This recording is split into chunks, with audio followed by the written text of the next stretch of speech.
আচ্ছা বাবা, আপনারা যখন মুরগি জবাই করেন, মুরগি জবাই করার সময় কি বলেন? বিসমিল্লাহ আল্লাহু আকবার। বড় দোয়া বলতে পারেন, নাওয়াইতুল আসবাহ হাদা হায়াম, এই দোয়াটা না বলতে পেরে শর্টে কি বলেন? বিসমিল্লাহ আল্লাহু আকবার, তাই তো? এখন ধরুন আপনি বিসমিল্লাহ আল্লাহু আকবার বলেন, মুরগিটা জবাই করেছেন, এখন মুরগিটা খাওয়া যাবে না যাবে না?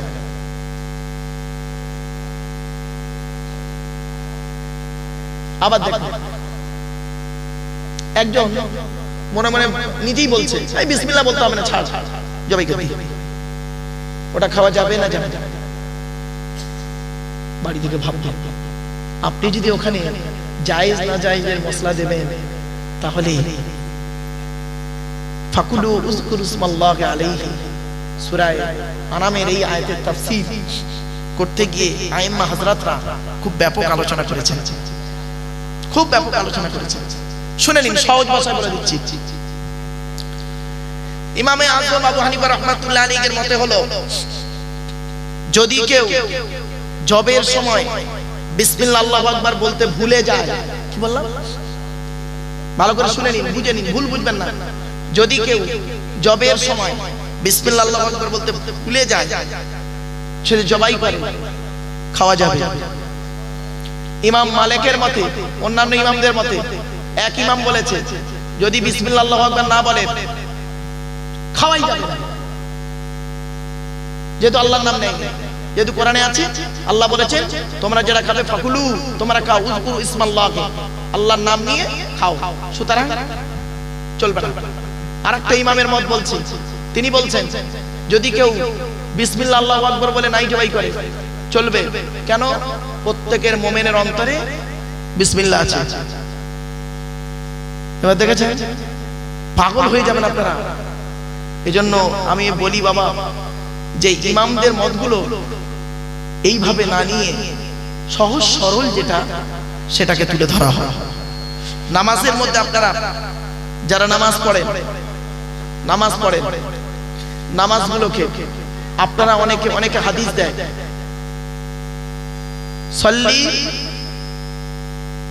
তোমরা নামাজ পড়ো যেমন ভাবে আমাকে নামাজ পড়তে দেখেছো। রাসূল বলেছেন, এই হাদিসকে কেন্দ্র করে অনেক ব্যক্তি তারা করেন কি, বিভিন্ন ভাবে নামাজ পড়েন, রাফউল ইয়াদাইন করেন। রাফউল ইয়াদাইন বুঝেন না? বুঝেন না? যাক ছেড়ে দেন। তো এই জন্য আপনাদের বলছি, যারা ইমামে আযম আবু হানিফার মতের মানুষ, তারা ইমামে আযম আবু হানিফার মতের তরিকায় নামাজটা পড়ুন, ভালো হবে। হয়তো অনেকের মনে হবে এটা সহিহ ওটা যঈফ। না বাবা, সহিহ যঈফ বলতে গেলে খুব বিচক্ষণতার মধ্যে দিয়ে বলতে হয়। একটা হাদিসকে সহিহ, একটা হাদিসকে যঈফ। উসুলে হাদিস না জানলে আপনি বলতে পারবেন না। বিজ্ঞ মানুষ ছাড়া সহিহ যঈফের নির্বাচন করতে পারে না। অনেক আলোচনা বাবা, চলো এগুলো একটু মাথায় রাখবেন। নিজেদের মধ্যে ঝগড়াঝাটি মারামারি করবেন না, আর নিজেরা এটাই বলবেন না যে আমি সঠিক পথে আছি তুই ভুল পথে আছিস, এটা বলবেন না যে তুই ভুল পথে আছিস আমি সঠিক পথে আছি, এতটুকু বলতে যাবেন না। কোরআন হাদিস ইজমা কিয়াস মোতাবেক আপনি যদি বলেন আমি কোরআন মানবো, কোরআন হাদিস মানবো, এই কোরআন হাদিসে যা আছে মেনে চলবো, আপনি একটা পা চলতে পারবেন না।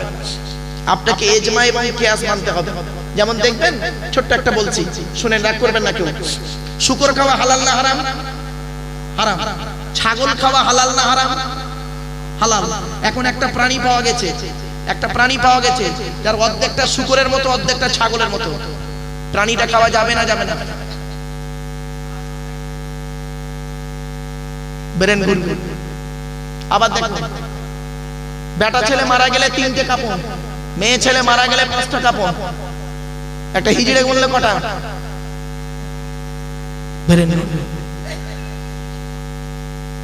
দেখেছেন? এই জন্য শুধু কোরআন বললে হবে না বাবা, শুধু হাদিস পড়লে হবে না। কোরআন হাদিসের সঙ্গে রয়েছে, কোরআন হাদিস থেকে বেরিয়েছে ইজমা এবং কিয়াস। ইজমা কিয়াসটা বহির্ভূত নয়, কোরআন হাদিসের একটা পার্ট, এটা মনে রাখবেন। ফাসআলু আহলা যিকরি ইন কুনতুম লা তাআলামুন। এখান থেকে ইজমার দলিল এসে যায়। আর কিয়াসের দলিল কোথা থেকে আছে? সূরা আশর, ফাতাবিরু ইয়া উলিল আবসার। আমার বাপেরা এই ইজমা কিয়াসের আলোচনা খুব বিস্তারিত দার্সের আলোচনা। স্টুডেন্টদের যখন আমি দার্স দিই তখন এই কথাগুলো তুলে ধরি টুক টুক করে টু দি পয়েন্টের উপরে। আমি তাদেরকে বলেও দিই যে বাবা তোমরা জনসমকক্ষে গিয়ে এমন কিছু মশলা বলো না মানুষের কাছে কঠিন হয়ে যায়। একজন সাধারণ মানুষ তার কাছে একটা জটিল মশলা দিলে পাগল হয়ে যায়। তো স্টুডেন্টরা সেদিন এমএ সেকেন্ড ইয়ার স্টুডেন্টরা বলছে যে স্যার কিরকম, তাই বললাম শোনো একটা বলছি আপনাদের, দেখি কেন ব্রেনটা ঘুরে দেখো 90 ডিগ্রি ঘুরে যাবে ব্রেনটা। আচ্ছা কোরআনে যেটা আছে সত্য না মিথ্যা? জোরে বলুন সত্য, কারণ কোরআনে আল্লাহ পাক বলেছেন লা রাইব যালিকাল কিতাবু লা রাইবা ফিহি, এই কিতাবের মধ্যে কোনো সন্দেহ নেই। সুতরাং কোরআনে যেটা আছে কি সত্য, ঠিক তো? ঠিক দেখো। আচ্ছা নিজের চোখে যেটা দেখেন, চামড়ার চোখে যেটা দেখেন, ওটা সত্য না মিথ্যা? বলুন সত্য। এটা কি? কাগজ। কি করে বুঝলেন? চোখে দেখছেন, এর নাম কাগজ, তাই কাগজ বলছেন চোখে দেখছেন। এটা টুপি, চোখে দেখছেন, এর নাম টুপি, লোক ব্যবহার করে তাই টুপি চোখে দেখেছে। তাহলে চোখে দেখাটাও সত্য, কোরআনে যেটা সত্য, ঠিক তো? এবার আসুন আমি কোরআন আয়াত পড়ছি, কিরম ঘুরে যাচ্ছে দেখুন। আল্লাহ পাক কোরআনে বলেছেন রব্বুল মাশরিকাইনি ওয়া রব্বুল মাগরিবাইনি ফাবিআইয়া আলাই রাব্বিকুমা তুকাজ্জিবান, সূরা রহমানে আল্লাহ বলছেন দুই পূর্ব দুটো পশ্চিমের রব। মাশরিকাইন মানে হচ্ছে দুটো পূর্ব, মাগরিবাইন মানে দুটো পশ্চিম। পশ্চিম না পূর্ব, উদয়ে চল অস্ত চল, উদয়ে চল অস্ত চল, দুই পূর্ব দুই উদয়ে চল দুই অস্ত চলের প্রভু রব্বুল মাশরিকাইনি ওয়া রব্বুল মাগরিবাইনি, আমি দুই উদয়ে চল দুই অস্ত চলের প্রভু।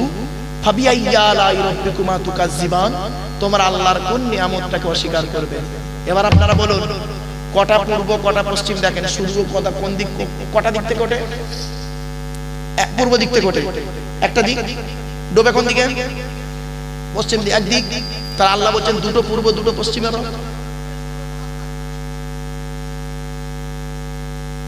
বলুন যদি আপনার চোখে দেখা সত্য হয় না, বাবা ভুল উত্তর বলে দিচ্ছি, উত্তরটা শুনে নিন। যদি আপনার চোখে দেখা সত্য হয় তাহলে কোরআন মিথ্যা আপনার কথা অনুযায়ী, আর যদি কোরআন সত্য হয় তাহলে চোখে দেখা মিথ্যা, তাহলে আরেকটা উদয় চল অস্ত চল বের করতে হবে। হয়েছে? এমন জটিল অনেক প্রশ্ন আছে বাবা। এই জন্য আমি বলি মাইকের সামনে এসে কিছু বলে দেওয়ার নাম বক্তা নয়। তিনটে জিনিস কোনোদিন ব্যাকে আসে না। এক নাম্বার, ধনুক থেকে তীরটা বের হয়ে গেলে ওই তীরটা আর কোনোদিন ব্যাকে আসে না। দুই নাম্বার, দেহ থেকে আত্মাটা বের হয়ে গেলে ওটা আর পৃথিবীতে রিটার্ন দেওয়া হয় না। তিন number, it is very very important, জবান থেকে কথা বের হয়ে গেলে ওটা আর কোনোদিন ব্যাকে আসে না। বাবা একটা প্রাইমারি স্কুলের টিচার, সে ক্লাস 1-এ গিয়ে একটা ক্লাস করে 40 মিনিট, আর ক্যালকাটা ইউনিভার্সিটি একজন লেকচারার এমএ সেকেন্ড ইয়ারে গিয়ে একটা ক্লাস করে 40 মিনিট। প্রাইমারি স্কুলের টিচারের মাইনে হলো 40,000 টাকা, আর ক্যালকাটা ইউনিভার্সিটির একজন লেকচারের মাইনে হলো 1.5 লক্ষ টাকা। কেন? পরিশ্রম করাটাই যদি অনেক কিছু হতো তাহলে বনের রাজা গাধাই হতো। বনের রাজা কে হতো? গাধাই হতো, সিংহ আর হতো না। কর্মচারীর থেকে ম্যানেজারের মাইনে বেশি হয়, ঠিক না বেঠিক? আরে ভাই বলুন একটু কথা বলুন। কেন? ম্যানেজার তো বসে থাকে, ম্যানেজার তো একটা কাঁচের ঘরের মধ্যে এসির মধ্যে বসে থাকে, মাঝে মাঝে একটু একটু চা খায়, আর কম্পিউটার খালি আঙুল উঠে দেন টেপে, প্রথম টেপে, তার মাইনে 1.5 লাখ টাকা। কোরআনের এই আয়াতকে নিয়ে আমেরিকার 10 জন বৈজ্ঞানিক গবেষণা শুরু করলো। কোরআনে ভুল আছে, বললো কি ভুল? বললো কোরআনে লেখা আছে 2 জায়গা থেকে সূর্য ওঠে, 2 জায়গায় নাকি সূর্য ডোবে। আমরা দেখি একটা জায়গা থেকে ওঠে, একটা জায়গায় ডোবে। গবেষণা করে করে করে করে লাস্টে বৈজ্ঞানিকরা স্বীকার করলো আমাদের চোখে দেখা মিথ্যা, কোরআন সত্য। জোরে বলে ইসলামের কালেমা পড়ে মুসলমান হয়েছে। এমনি শোনেন, উত্তরটা দিয়ে দিচ্ছি, এখন তো পেয়ে গেলেন কত সহজ। শোনো, আচ্ছা স্কুলের ছেলেরা ভূগোল পড়ে, আমি তো ছেলেদের এক সময় ক্লাস 9-10-এ ভূগোলও পড়িয়েছি। বাপেরা শুনে নিন, বেশি না, সহজ ভাষায় বলে দিচ্ছি। শীতকাল আর গ্রীষ্মকাল, শীতকাল গ্রীষ্মকাল, শীতকালে সূর্য ওঠে পূর্ব দিক থেকেই ওঠে, এই কোণ থেকে ওঠে, এই কোণে ডোবে। দিনটা হয় ছোট, রাতটা হয় বড়। আর গ্রীষ্মকালে দেখবেন, জ্যৈষ্ঠ মাসে দেখবেন, এই কোণ থেকে উঠছে সূর্য, ওই কোণে ডুবছে, দিনটা হয় বড়, রাতটা হয় ছোট। তা ক জায়গায় উঠলো বাবা? ক জায়গায় ডুবলো? রব্বুল মাশরিকাইনি ওয়া রব্বুল মাগরিবাইন, দুই উদয় চল দুই অস্ত চলে রে প্রভু আমি আল্লাহ। আর কত নেবেন তথ্য? সব বছর দেখলে 3-4 ঘন্টার ব্যাপার, ওই 1-1.5 ঘন্টা বুকে আর সমান হয় আর অনেক আলোচনা। চলো আমার বাবা আর একটা প্রশ্ন আছে, আমি দুটো কাজ একটা, এটা কি আছে ভাই? রোজা রেখে মুখে থুতু বুলবুল। আচ্ছা ও বাবা, রোজা আসছে সামনে, রমজান মাস। আচ্ছা চলুন তো দেখি, রোজা শব্দের অর্থটা কি? তারাবি শব্দের অর্থটা কি?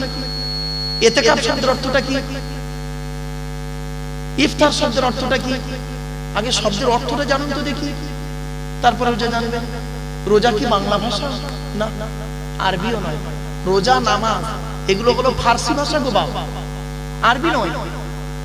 আরবি বলে সওম, আর সালাতের আরবি, ওই নামাজের আরবি হলো সালাত, মনে রাখবেন। আবার সালাতের আবিধানিক অর্থ হলো দোয়া, সালাতের আবিধানিক অর্থ হলো দোয়া, আর পারিভাষিক অর্থ হলো আরকানে মাকসুসা। এটা খুব টপ র্যাঙ্কের, উসুল বলে একটা কিতাব আছে, টপ র্যাঙ্কের কিতাব। এগুলো টাইটেলে পড়ানো হতো, এখন তার পড়ানো হয় না, এখন সবাই সিয়াসিত আর হাদিস দিয়ে চালিয়ে দেয় টাইটেল গুলোতে। চলো এই জিনিসগুলো মাথায়। সামনে রমজান মাস আসছে, সামনে রমজান মাস। রমজান মাসে ভোরের বেলা যে খাবারটা খান তাকে আপনারা কি বলেন? কি বলেন? খবরদার বলবেন না, সেহরি নয়, সাহারি। দন্তেশয় একার নয়, দন্তেশয় আকা। সেহরি মানে হলো জাদু করা, আর সাহারি মানে হচ্ছে রাতের শেষ অংশের খাবারকে আরবিতে সাহারি বলে। তাহলে শব্দটা কি হবে? সেহরি না সাহারি? তাহলে ভুলটা সংশোধন হলো, মাথায় রাখবেন। এবার আসছি ইফতার মানে কি? ইফতার মানে হলো ভেঙে ফেলা। আচ্ছা আমি আপনাদের এই সূরাটা শুরু করার আগে দুটো ঘটনা বলেছিলাম, মনে আছে? একটা আম্মা জান আয়েশার সঙ্গে মধু খাবার ঘটনা, আর একটা বলেছিলাম ওই মারিয়া কিপ্তিয়ার ঘরে নবী, এই হাফসার ঘরে মারিয়া কিপ্তিয়াকে নিয়ে নবীজি গল্প করছিল, মনে আছে? দুটো ঘটনা। এখন নবীজি কি বলেছিলেন? নবীজি আম্মা জান হাফসাকে কি বলেছিলেন? হাফসা তুমি এই কথাটা অন্য কোন স্ত্রীকে বলো না, মানা করেছিল না? আরে ভাই বলুন না। কিন্তু আম্মা জান হাফসা কি করেছিল জানেন? কথাটা পেটে না রেখে ওনার বান্ধবী আম্মা জান আয়েশাকে বলে দিয়েছে। ওনার ধারণা ছিল আমি আয়েশাকে বলছি, আয়েশা তো নবীকে বলবে না, আমার নবী, আমার স্বামী নবী জানতেই পারবে না, ওনার ধারণা। এখন যেই বলে দিয়েছে, নবীজি জোহরের নামাজ পড়ে বাড়ি আসছে, জোহরের নামাজ পড়ে হাফসার বাড়িতে যাচ্ছে।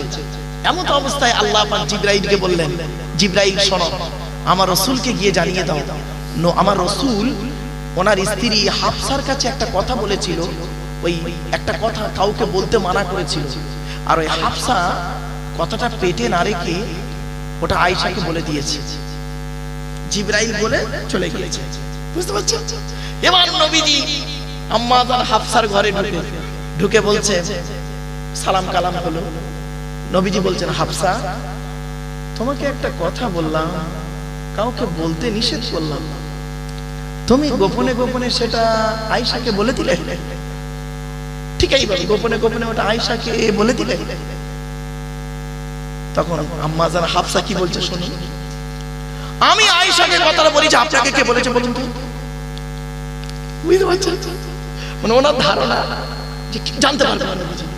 তখন নবীজি বলছে, কে বললো? তুমি আয়েশাকে কথাটা বলেছো, কে আমাকে বললো? বলবো কে বললো? বলছে বলুন কে বলেছে আপনাকে? আমি আয়েশাকে কথা বলেছি। তখন নবীজি বলছে, আমার আল্লাহ জিবরাইলের মাধ্যমে জানিয়ে দিয়েছে। এবার আয়াতটা পড়ছি শুনুন, 3 নম্বর আয়াত। وَإِذْ أَسَرَّ النَّبِيُّ إِلَى بَعْضِ أَزْوَاجِهِ حَدِيثًا ফালাম্মা নাব্বাআত বিহি ওয়া আযহারাহু আল্লাহু আলাইহি আরাফা বা'দাহু ওয়া আরাদা আন বা'দ ফালাম্মা নাব্বাআহা বিহি ক্বালাত মান আম্বাকা হাযা ক্বালা নাব্বাআনিয়াল আলিমুল খবীর। এর বাংলা মানেটা শুনুন, ওই ঘটনার সঙ্গে মিল হবে। দেখুন, ওয়াইদ আসাররান নবী ইলা বা'দি আজওয়াজিহি হাদিসা, নবী বললেন, নবীকে বলছেন, নবী যখন তার কোন স্ত্রীর কাছে কোন গোপন কথা বলেছিলেন। মিলছে না মেলেনি? মিলিয়ে নেবে। সবসময় কোরআনিক তাফসীরের নিয়ম হচ্ছে কি জানেন? শুনে নিন, কোরআনিক তাফসীর কোরআন দিয়ে হয়, কোরআনিক তাফসীর হাদিস দিয়ে হয়। কোরআনিক তাফসীর কেউ মন গড়া করতে পারবে না, মনে রাখবেন। আল্লাহর নবী বলেছেন, মান ফাসসারাল কুরআনা বিরাইহি ফালিয়াতাবাওয়াহু মাকআদাহু মিনান নার। আল্লাহ রাসূল বলেছেন, কোরআনের তাফসীর যে, কোরআনের ব্যাখ্যা যে মন গড়া করবে, তার ঠিকানা হবে জাহান্নাম। খবরদার নয় বা, কোরআনের তাফসীর কোরআন দিয়ে হয়, কোরআনের তাফসীর হাদিস দিয়ে হয়। মনে রাখবেন, সব সময়ের জন্য এটা মনে রাখবেন। আর কোরআনের তাফসীর ওই লোকটাই করতে পারে যার 25 রকমের জ্ঞান থাকবে। 25 রকমের জ্ঞান যার ভিতরে থাকবে, ওই লোকটা কোরআনের তাফসীর করার যোগ্যতা রাখে। বাপেরা, আমরা তো বুঝি না, যাকে তাকে যাই তাই বলে দিই। ইলমুন নাহু, ইলমুস সরফ, ইলমুল বায়ান, ইলমুল বাদি, ইলমুল ইলমা, ইলমুল ইশতিকা, উসুলের সমস্ত দিক, আম, খাস, মুতলাক, মুকাইয়াদ, সারি, কিনায়া, হাকিকি, মাজাজি, ইবারাতুন নাস, ইশারাতুন নাস, দালালাতুন নাস, ইক্তিজাউন নাস, আমর, নেহি। শুধু তাই নয়, শানে নুজুল জানতে হবে। এই আয়াতটা কোথায় নাজিল হয়েছে, কোন ঘটনাকে কেন্দ্র করে, কাকে কেন্দ্র করে কোরআনে আয়াতটা নাজিল হয়েছে। একটু উল্টো পাল্টা হলেই কিন্তু যাবে গন্ডগোল হয়ে। শুধু তাই নয়, তারিখ জানতে হবে। এই আয়াতের পিছনে অন্য কি আয়াত আছে, এই আয়াতের পিছনে অন্য কি হাদিস আছে, সেই হাদিসটা সহিহ, জয়ীফ, মওযু, মাকতু, খবরে মুতাওয়াতির, খবরে মাশহুর, খবরে ওয়াহিদ বলার পরে এরপরে বলা হয়েছে আসমাউর রিজাল জানতে হবে। সাথে সাথে বলা হয়েছে তারিখ জানতে হবে, তারিখ, ইতিহাস জানতে হবে। এবং যিনি কোরআনের তাফসীর করবেন তাকে খাঁটি মুমিন হতে হবে। বাবা, আপনারা যে জায়গায় বসে আছেন, এই জলসাটাকে কোনোদিন তাচ্ছিল্য ভাববেন না। এটা একটা তাফসীরুল কোরআনের মাহফিল। আমি যত জায়গায় এই আপনাদের উত্তর 24 পরগনায় ফাল্গুন মাসের 2 তারিখে একদম এই 12-13 বছর তাফসীরটা হচ্ছে। চৈতল বলে একটা জায়গা আছে, জানেন বাবা? মালঞ্চ, চৈতল, মালঞ্চ, ওই মিনাখা থানা, ওই চৈতল ঘাটে এবছরে প্রতি বছর একটা করে সূরা তাফসীর হয়। এবছরে সূরা ফাতিরের তাফসীর হলো 22 পারায় সূরা ফাতিরের। গত বছরে 15টা আয়াত হয়েছিল, এবার আজ 16, 14, 15 নম্বর আয়াত থেকে হয়েছে, এক রুকু না দুকুরু হয়েছিল। এই জন্য কোরআনের তাফসীর শুনবেন। কোরআনের তাফসীর হলো পৃথিবীর সর্বশ্রেষ্ঠ ওয়াজ হলো কোরআনের তাফসীর। কোরআনের আলোচনা যখন হবে না, দেখবেন কেউ কারোর মজা মারবে না, খাটা মারবে না, চিমটি কাটবে না, কিছুই থাকবে না। দেখেন ইনশাআল্লাহ আজিজ, কারোর খাটা মারবে না, গজা মারবে না, চিমটি কাটবে না। কোরআনের পথেই চলবে। চলো ওয়াইদ আসাররান নবী ইলা বা'দি আজওয়াজিহি হাদিসা, নবী যখন তার স্ত্রীদের কাছে কোনো গোপন কথা বলেছিল, ফালাম্মা নাব্বাহা বিহি ক্বালাত মান আম্বাকা হাযা আরাফা বা'দাহু ওয়া আরাদা আন বা'দ। একে অপরের কাছে এটা যখন পেশ করলো, وَإِذْ أَسَرَّ النَّبِيُّ إِلَى بَعْضِ أَزْوَاجِهِ حَدِيثًا فَلَمَّا نَبَّأَهَا بِهِ عَرَّفَ بَعْضَهُ وَأَعْرَضَ عَن بَعْضٍ। আল্লাহ পাক বলেন, নবী যখন তার স্ত্রীদের কাছে কোনো গোপন কথা বলেছিলেন, সেই কথাটা আল্লাহ পাক বললেন কি, ওয়াজহারাহুল্লাহু আলাইহি, আল্লাহ পাক সেটাকে প্রকাশ করে দিলেন। ওয়াজহারাহুল্লাহু আলাইহি আররাফা বা'দুহু ওয়া আরাদা আন বা'দ। তারা একে অপরকে পরিচিত লাভ করে বলে দিলেন। দেওয়ার পরে আল্লাহ পাক জিবরাইলের মাধ্যমে বলে দিলেন। এবার রাসূল করলেন কি, ফালাম্মা নাব্বাআহা বিহি, সেই কথা যখন বলা হলো তাকে, যিনি বলেছেন তাকে যখন বলা হলো, সেই ব্যক্তি কি বলছে জানেন? কলাতের ফাইল বা ক্রিয়া মানে কর্তা হলো আম্মা জান হাফসা, মেয়ে ছেলে, যেন কলাত শব্দটা আছে স্ত্রীলিঙ্গ। কলাত, তিনি বলছেন, হাফসা বলছেন, মান আম্বাকা হাযা, কে আপনাকে এই কথাটা বললো? আমি আয়েশাকে কথাটা বলেছি। তখন রাসূল বলে দিলেন, কে বলেছে? ক্বালা নাব্বাআনি আল আলিমুল খবীর, আমার আল্লাহ পাক ওহীর মাধ্যমে জানিয়ে দিয়েছে। আচ্ছা, এটা থেকে কি শিক্ষা নিলাম? শুধু কোরআনে আয়াত পড়লে হবে না, ওতে শিক্ষা আছে কিনা বলতে হবে। কি শিক্ষা নিলাম? চলো এখান থেকে এই শিক্ষা এসে গেল। খবরদার মা বোনরা শুনে নিন, খবরদার স্বামী স্ত্রীর কোনো কথা, স্বামী যখন স্ত্রীর কাছে কোনো কথা বলবেন, ওই কথাটা স্ত্রী যদি পেটে না রেখে অন্যের কাছে বলে দেয়, ওই নারীর প্রতি আল্লাহ অসন্তুষ্ট হয়ে যাবেন। খবরদার মা বোনেরা, এগুলো লক্ষ্য রাখবেন, খুব কঠিন জিনিস। এখান থেকে একটা আসছে, পরে আয়াত আসছে। আল্লাহ পাক এই ঘটনাগুলো আমার রাসূলের মাধ্যমে করিয়েছেন কেন জানেন? শুনে নিন। আমার রাসূল ছিলেন নিষ্পাপ। কদ গফরাল্লাহু লাকা মা তাকদ্দামা মিন যামবিকা ওয়া মা তাআখারা। আল্লাহ পাক আমার রাসূলের আগে এবং পরের সমস্ত গুনাহ মাফ করে দিয়েছেন। জোরে বলুন সুবহানাল্লাহ। তথাপি আল্লাহ পাক এগুলো করানোর কারণটা কি? পৃথিবীর মানুষকে শিক্ষা দেওয়া। কিছু বুঝতে পারছেন? পৃথিবীর মানুষকে শিক্ষা দেওয়া। চলো এবারে করেছেন কি?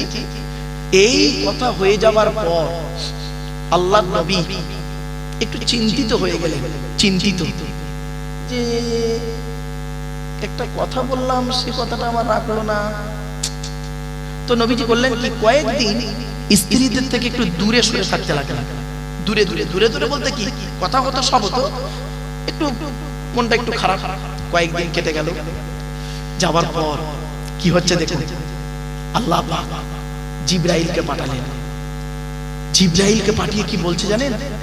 জিবরাইল, তুমি গিয়ে আমার রাসূলকে বলে দাও, আয়েশা আর হাফসাকে, আয়েশা আর হাফসা, আয়েশার বাপের নাম কি? আম্মা জান। আয়েশার আব্বা জানের নাম কি? আবু বকর। আচ্ছা একটা কথা এখানে বলি, শিখিয়ে দিই আপনাদের। আচ্ছা, কে বড় বয়সের দিক থেকে? দুনিয়ার বয়সের দিক থেকে, দুনিয়ার দিন রাত্রির গণনার বয়সের দিক থেকে কে বড়? আবু বকর বড় না আল্লাহর নবী বড়? কে বলবেন? কে বড়? আবু বকর শ্বশুর, তাই তো? আপনাদের ওটা ধারণা। শুনে নিন, আবু বকর বড় নয়, বয়সের দিক থেকে বড় নাই, মানে দুনিয়ার দিন রাত্রির গণনার বয়স বলছি। আল্লাহর নবী বড়। শুনে নিন, আল্লাহর নবী আবু বকর সিদ্দিক রাদিয়াল্লাহু তাআলা আনহু থেকে কত দিনের বড়? শুনে নিন, 2 বছর 2 মাস 10 দিন। কত বলা? 2 বছর 2 মাস 10 দিনের বড় হলো আল্লাহর নবী, আর ছোট হলো আবু বকর। চলো এবার আসছি। আম্মা জান আয়েশা আর হাফসাকে আল্লাহ পাক বলে দিলেন জিবরাইলের মাধ্যমে, জিবরাইল তুমি চলে যাও, আল্লাহ রাসূলের আমার রাসূলের 2 স্ত্রী আয়েশা আর হাফসাকে তওবা করতে বলো। আর যদি ওরা তওবা না করে, যদি মনে মনে ভাবে যে আমি আবু বকরের কন্যা, আমি ওমরের কন্যা, এরকম যদি মনে মনে ভাবে, তাহলে ওদেরকে বলে দিও আমার আল্লাহ পাক হলেন আমার নবীর সাহায্যকারী। জিবরাইল ফেরেশতাও হলো নবীর সাহায্যকারী। সৎ মুমিন বান্দারা হলো নবীর সাহায্যকারী, এমনকি সমস্ত ফেরেশতারা হলো নবীর সাহায্যকারী। আয়াতটা পড়ছি, বসুন। ইন তাতুবা ইলাল্লাহি ফাকাদ সাকাত কুলুবুকুমা ওয়া ইন তাযাহারু আলাইহি ফাইন্নাল্লাহা হুয়া মাওলাহু ওয়া জিবরিলু ওয়া সালিহুল মুমিনিন ওয়াল মালাইকাতু বা'দা যালিকা যাগীর। এর বাংলা মানেটা বসুন। ইন তাতুবা, দিবচন, যদি তোমরা তওবা না করো, তোমরা তওবা করে, অর্থাৎ তোমরা তওবা করে নাও ইলাল্লাহি, আল্লাহর কাছে। কেন করবে তওবা? ফাকাদ সাকাত কুলুবুকুমা, তোমাদের দুজনের অন্তরটা অন্যদিকে ঝুঁকে যাচ্ছিল, যেটা একমাত্র আল্লাহই ভালো জানে। আল্লাহ ভালো চেয়েছেন, তাই তোমাদের দুজনকে আয়েশা হাফসাকে তওবা করতে বলেছেন। ওয়া ইন তাযাহারা আলাইহি, যদি তওবা না করে যদি অন্য কিছু ভাবো, তাহলে মনে রাখো ফাইন্নাল্লাহা হুয়া মাওলাহু, আল্লাহ হলেন তার নবীর সাহায্যকারী। জিবরাইল ফেরেশতাও হলো নবীর সাহায্যকারী। শুধু আল্লাহর জিবরাইল নবীর সাহায্যকারী নয়, ওয়াসালিহুল মুমিনিন, সমস্ত মুমিন বান্দারা হলো নবীর সাহায্যকারী। শুধু আল্লাহ, জিবরাইল আর মুমিন বান্দারা নয়, ওয়াল মালাইকাতু বা'দা যালিকা যাগীর, আল্লাহর সমস্ত ফেরেশতারা হলো নবীর সাহায্যকারী। জোরে বলুন সুবহানাল্লাহ। এই জন্য রাসূল সম্পর্কে আলোচনা করতে গেলে খুব ডিপলি আলোচনা, একটু এদিক ওদিক হয়ে গেলে বা কঠিন জায়গা, এটা খুব কঠিন জায়গা। চলো না কি যাচ্ছে। আচ্ছা, এই সমস্যাটা তৈরি হলো কাকে কেন্দ্র করে বলুন তো দেখি?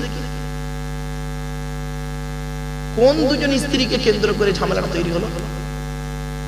আম্মা জান আয়েশা আর কে? হাফসা। হাফসা কি কার কন্যা? হযরত উমরের কন্যা। উমরের কন্যা হাফসা, আর আয়েশা হলো আবু বকরের কন্যা। তো এদের মধ্যে বেশি সমস্যাটা হলো কাকে নিয়ে? আম্মা জান হাফসাকে নিয়ে, তাই না? হাফসাকে নিয়ে হলো। এখন এই ঘটনাটা হযরত উমরের কানে পৌঁছে গেছে।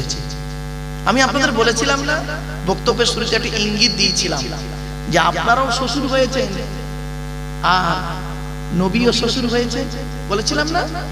আপনারা জামাই হয়েছেন, নবীও জামাই হয়েছে।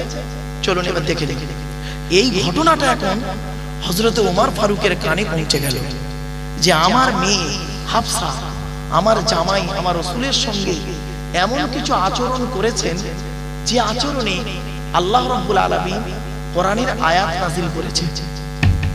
ব্যাস, হযরত ওমরের মেজাজটা একদম আগুন হয়ে গেছে। সোজা হাফসার বাড়ি আসছে। এখন ওমরের স্ত্রী হযরত ওমর ফারুক রাদিয়াল্লাহু তাআলা আনহুর স্ত্রী ওমরকে জিজ্ঞাসা করছে, আপনি কোথায় যাচ্ছেন? আচ্ছা, এই ঘটনা যদি আপনাদের ঘটতো, আপনার মেয়েকে নিয়ে কেন্দ্র করে শ্বশুর বাড়িতে, মেয়ে মানে জামাই বাড়িতে একটা ঝামেলা চলছে। আপনার ধরুন আপনার মেয়ের বিয়ে দিয়েছেন বসিরহাটে মেয়েকে বিয়ে দিয়েছেন, আর জামাইয়ের সঙ্গে একটু ঝামেলা হয়েছে। এখন মেয়ে ফোন করে বলেছে, কিংবা অন্য কেউ ফোন করে বলেছে যে ভাই আপনার মেয়ের সঙ্গে খুব ঝামেলা হচ্ছিল দেখলাম, ফোনে বলেছে। তা আপনি সঙ্গে সঙ্গে মেয়ের ভালোবাসায় মোটরসাইকেলে স্টার্ট দিয়ে যাচ্ছেন মেয়ের বাড়িতে। এখন আপনার স্ত্রী জিজ্ঞাসা করছে, কি ব্যাপার, হঠাৎ একটা ফোন এলো আর তুমি চলে যাচ্ছ, কোথায় যাচ্ছ? তা আপনি তখন কি বলবেন? বলুন বলুন বলুন। আরে ভাই বলুন, আপনি কি বলবেন আপনার স্ত্রীকে? মেয়ের বাড়ি যাচ্ছি, তাই তো? মেয়ের বাড়ি যাচ্ছি এটাই বলবেন তো? হ্যাঁ, এটা স্বাভাবিক, কারণ আপনার কাছে মেয়েটা আগে, তারপরে জামাই, ঠিক কি না? হ্যাঁ, চলো। এই জন্য হযরত ওমর ফারুক রাদিয়াল্লাহু তাআলা আনহুর সম্মানটা না ব্যাপক। প্রত্যেকটা সাহাবীর সম্মান খুব উচ্চ। আল্লাহ রাসূল নিজেই বলেছেন, আমি হলাম শেষ নবী, আমার পরে আর কোনো নবী আসবে না। যদি আমার কাছে আমার পরে যদি নবী হতো, লাকানা উমর নবী হতো। আমার পরে যদি কেউ নবী হতো, লাকানা উমর নবী হতো। তাহলে উমরের কিরম চিন্তা ভাবনা বুঝতে পারছেন তো? চলো। হযরত ওমর রাদিয়াল্লাহু আনহু করেছেন কি, হাফসার ঘরে ঢুকে চোখটা লাল হয়ে গেছে, মেজাজ গরম, আস্তে ঠান্ডা হলো। ঠান্ডা হতে কি বলছে শোনো। এ আয়েশা, এ হাফসা, নিজের মেয়েকে বলছে, আপনি পারবেন এমন শ্বশুর? এমন শ্বশুর তো হতে পারেননি। যদি হতে পারবেন যেদিন, সেদিন জানবেন সত্যিকারের মানুষ। বলছেন, এ আয়েশা, এ হাফসা, তোমরা দুজনে কি মনে করেছো আমার রাসূলকে? তোমরা দুজনে কি মনে করেছো আমার রাসূলকে? তোমরা কি মনে করো তোমরা দুজনেই কি আমার রাসূলের সেরা স্ত্রী? শুনে রেখে দাও, শুনে রেখে দাও, আমি ওমর বলছি, আমার রাসূল যদি তোমাদেরকে এখনই তালাক দিয়ে দেয়, তালাক নয়, কি বলবে? তালাকের পার্থক্য আছে। তেল আমাদি ক, তালাক মানে তয়াকার লয়াকার ক, তালাক মানে জুড়ে যাওয়া, মিলিত হওয়া, একত্রিত হওয়া। আর তোয়েল আমাদি ক, তলাক তয় বয় লয়াকার ক, তলাক মানে পৃথক দেওয়া, ছেড়ে দেওয়া, ডিভোর্স দেওয়া। এই টোটাল কোরআনে তলাক শব্দটা বহু জায়গায় আছে বাবা। তালাক শব্দটা কোরআনের এক জায়গায় আছে, এই টোটাল কোরআনে। এটা কি হিফজ কোরআন শরীফ ভাই? নাজের 24 নম্বর পারা 16 নম্বর পৃষ্ঠা, 24 নম্বর পারা একেবারে 7 নম্বর পৃষ্ঠা 14 নম্বর লাইন, সূরার নাম সূরা মুমিন, আয়াত নাম্বার 15। আল্লাহ পাক বলছেন, আমি বলি নাই বাপ, আমারে ভুল বুঝবেন না। আল্লাহ পাক কোরআনে বলছেন লিউনজিরা ইয়াউমাত তালাক। হুজুর দেখেন তেল আমার 15 নম্বর আয়াত, এই একটাই আছে তালাক, বাকি সব জায়গায় তালাক। চলে তো এবারে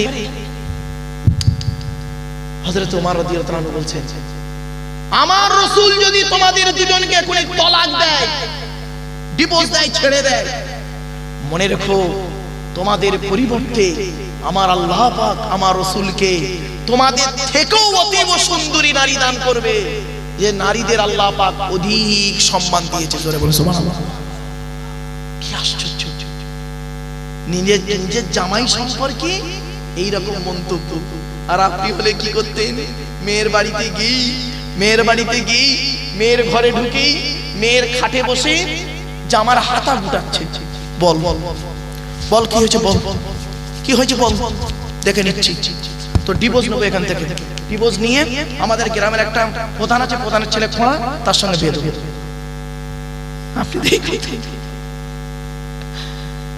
আপনি এই করতেন।